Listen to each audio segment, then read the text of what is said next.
I'm Bill Magwood. I'm Director General of the Nuclear Energy Agency. However, on March 11th, 2011, I was a commissioner with the U.S. Nuclear Regulatory Commission. And the morning of the earthquake and tsunami, the word had spread about a disaster in Japan. And I rushed to my office and we put on the television there and we watched in horror as we saw images of the results of the tsunami sweeping across northern Japan. It was really quite a very disturbing thing to see. I have many friends in Japan, and I tried to reach some of them. It was difficult to reach a lot of people, as many of you recall. So I was really worried about this on a very human level initially. And as we started to watch the results of the tsunami, we started to hear something about a place called Fukushima. And it wasn't a plant I was familiar with, but we did hear that there was some issue, that the plant had been struck by the tsunami, but that everything was under control. And that was the first thing we heard. However, as the day progressed, we started to get more and more information. And by the end of that day in the United States, it was clear that the situation was quite serious. And when I woke the next morning, I had heard about the hydrogen explosions and realized that we were in a full-blown nuclear accident.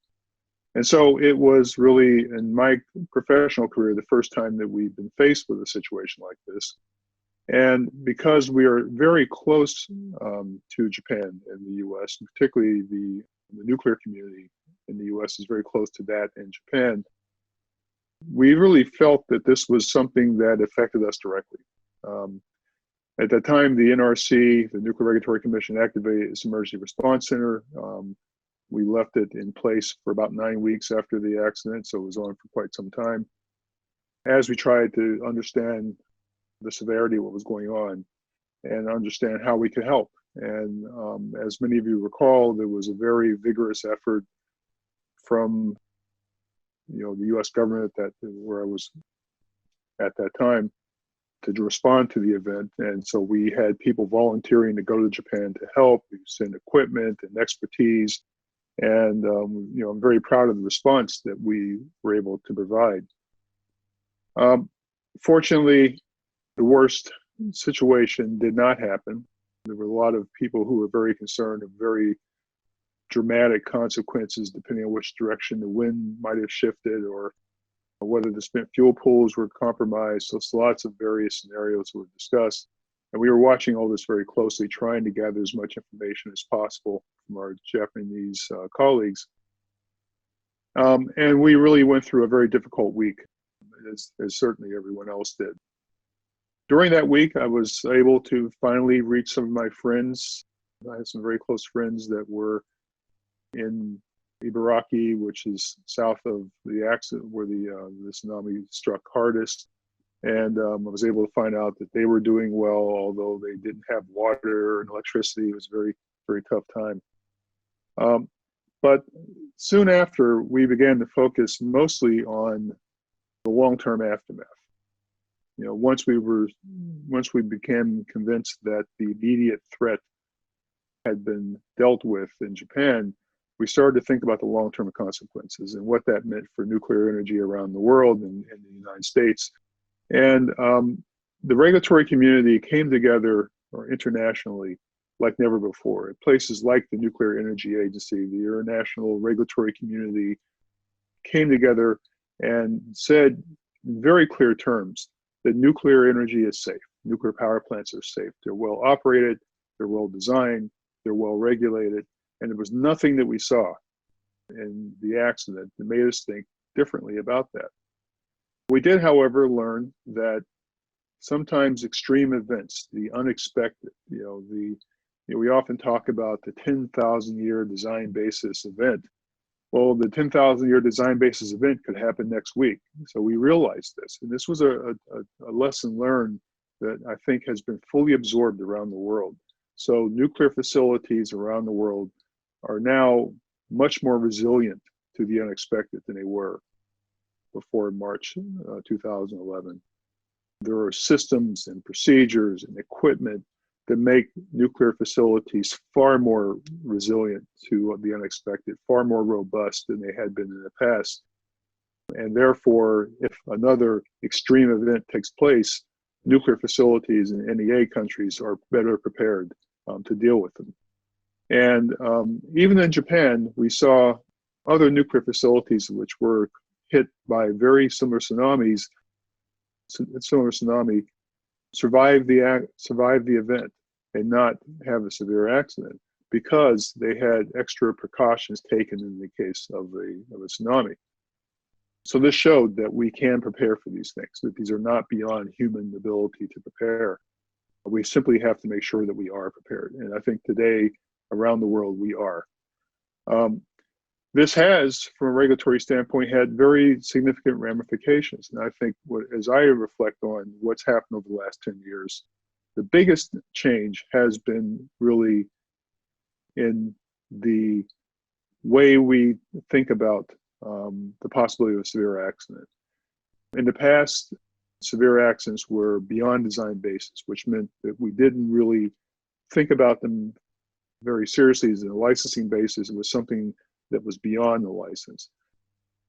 That bright line which used to exist is now quite blurry, and there's more preparation for those types of events than in the past. I think that's good for safety, but it also creates some challenges.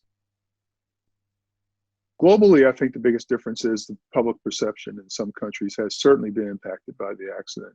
And it is going to take a long time before the public fully accepts that these types of accidents can be dealt with, can be mitigated, can be prevented. And I certainly believe that as new technologies come forward, that they will give even more confidence to the public and policymakers that nuclear energy can be applied safely, even under the most extreme circumstances. And so small reactors, advanced reactors are now coming to the fore that I believe will give that assurance. In that respect, certainly the Japanese nuclear sector has over the years been one of the most advanced sectors in the world. And their contributions to this new generation of nuclear facilities, these new technologies that deal with the unexpected, will be very important. The expertise, the dedication, the attention to detail that Japanese industry and researchers bring to the work, it's a global asset. And I firmly hope that they will be very active in helping to move nuclear energy into this next 100 years. Because when we look at the numbers associated with dealing with climate change, it seems quite clear to me and many other people, many other analysts around the world, that if we don't have a vigorous role for nuclear energy in this next generation of energy facilities around the world, that we will not succeed in dealing with climate change. We will not be able to decarbonize our electricity system successfully and economically, and we will fail. So it isn't just simply something that has to happen for the nuclear sector. It's really important for the world and important for our societies to show that we can apply technology, advanced technology, to solve the world's problems. And I believe that the participation of Japan in this enterprise will be very important. So I certainly look forward to working with my colleagues in Japanese research organizations and industry to find how to apply this next generation. So we have learned a lot in the last 10 years. We have applied these lessons, and the world is a better place because of the lessons that have been applied from the tragedy of Fukushima Daiichi. Final thing I would say is that we all participated in a nuclear enterprise that did not foresee extreme events compromising nuclear facilities. So I think that we all owe some responsibility to what happened at Fukushima Prefecture. And therefore, the world community, the NEA, the IAEA, our colleagues in Vienna, and others around the world bear a responsibility to support Japan, support the people of Fukushima Prefecture as they continue to recover. And I personally will continue to do that and continue to support them as much as I can. So as this 10 years passes, it is 10 years that has been well spent. We have applied the lessons. We have not forgotten the people of Fukushima Prefecture. And as we go into the future, we will not forget in the long term either. Thank you very much.